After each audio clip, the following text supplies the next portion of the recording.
at the Labor Talk Fest a couple of months ago, David, wasn't that supposed to solve all of the economic issues, including productivity? And then look how swimmingly it's going. And no child's going to live in poverty. That's right. This is Labor Economics 101. I mean, 4.3% is... I grew up when working families were paying 10%. So I don't panic when interest rates are at a 4. And when you consider that the unemployment figure is so low and therefore there is healthy employment levels around around Australia, if that's the price we have to pay is just a little bit of an interest rate burden, I'm comfortable with that. But again, as we've all said, productivity should be the name of the game right now, and so should the red tape and the green tape that business is facing, because I think that's probably 50% of the productivity burden that they're carrying. Yeah, I mean, who would want to go into business right now into this country with energy prices, red tape? You know, you've got the unions with their finger in every pie. I mean, it's just a nightmare right now.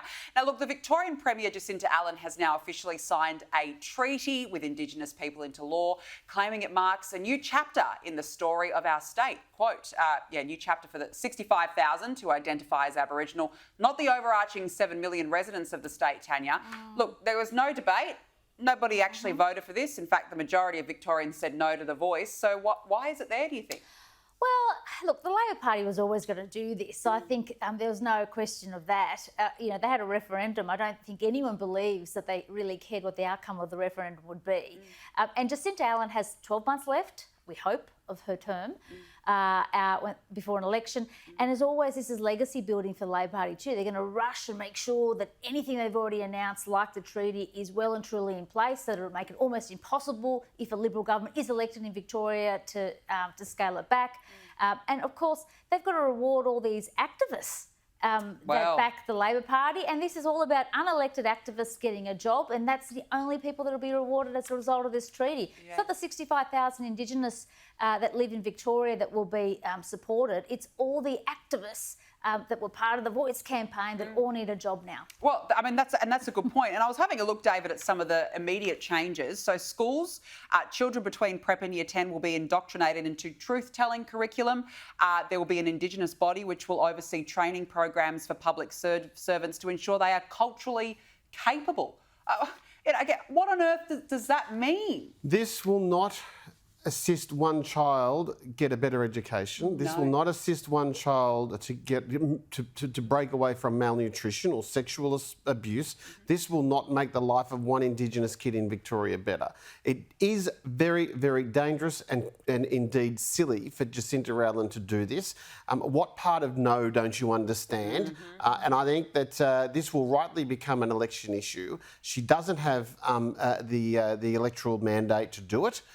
And I'd say that what we're going to find at the next election is that if the Liberal Party and the coalition are smart, without wanting to make it a partisan political issue, they will highlight the fact that you can't trust these people with policy, because when you give them your opinion, they ignore it. Yeah, exactly. And as I said, nobody ever voted for this. There was no public debate. It was thrust upon Victorians. Like the Voice was thrust upon all of us. And 60% said no, rightly so. Now, look... taxpayers have been slugged more than $425,000 to fly the eSafety Commissioner, Julie Inman-Grant, and her staff to 11 countries in 3 years. Have a look at this schedule. She's gone to the US, the UK, Switzerland, Germany, France, Italy, Singapore, Japan, Belgium, Ireland, and the Netherlands for a whole heap of meetings. It's quite the itinerary, Tanya, for someone who's quite desperate to censor the whole internet. Yeah, a lot of self-care there. Self-care, it's great. The E-Safety Commissioner. I thought the whole remit of the E-Safety Commission was that it's about safety online. Why not actually go to these conferences by Zooming in or on Teams? Yes. Do an online conference.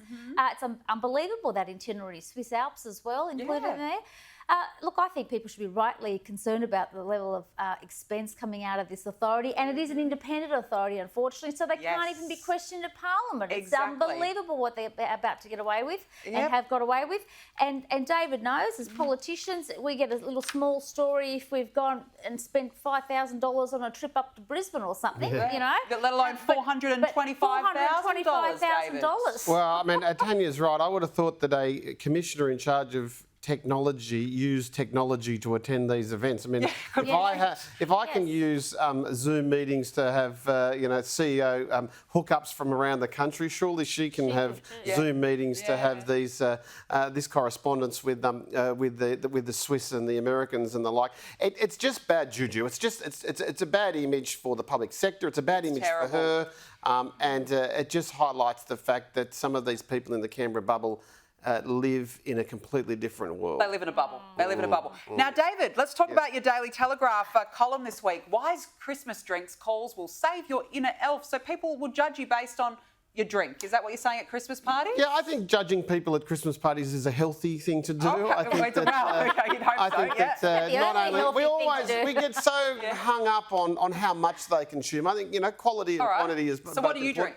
Well, I have a cheeky champagne to start with. So what does that make you? And well, I'm probably a lady. All right. So I'm probably going to. I can now. I read this article. I was really concerned that you said that Bankstown people have VB. Well, I'm from Bankstown and I normally start the day with VB. It's a great breakfast drink. Don't be judgmental. I don't drink beer, but I did a survey. Apparently, it's Lashes, Stone I know. There's a whole bunch of other beers. Because you people have gone middle class since I left.